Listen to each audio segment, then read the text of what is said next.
Wanan lang labing-labing, yung tipong minsan ka lang maglambing, ang sagot ay pagod siya.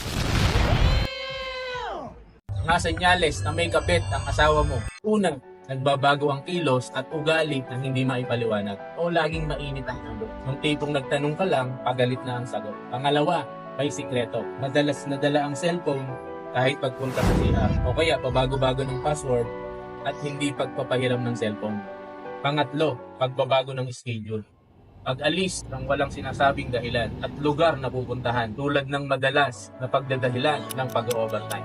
Minsan na lang umuwi at laging late kung umuwi. Pang-apat, kawalan lang labing-labing. Yung tipong minsan ka lang maglambing, ang sagot ay pagod siya. Walang gana at hindi na nag-e-effort sa lovemaking niyong mag-asawa. Pang-lima, pag-aalala sa sariling itsura. Sobrang pag-aayos at pagporma, pag-aalis mag-isa. Sobrang daming maglagay ng pabango, kulang na lang ipaligo ito. Pang-anim, sobrang gastos. Hindi maipaliwanag ang kakaibang transaksyon sa kanyang bank statement o credit card at nababawasan pagbibigay ng monthly allowance. Kaya napupulangan ang gastusin sa bahay. Tandaan mo ito ay posibleng sinyalis lamang na ang asawa mo ay may kabit. Kung may mga ganitong pangyayari, agapan mo na.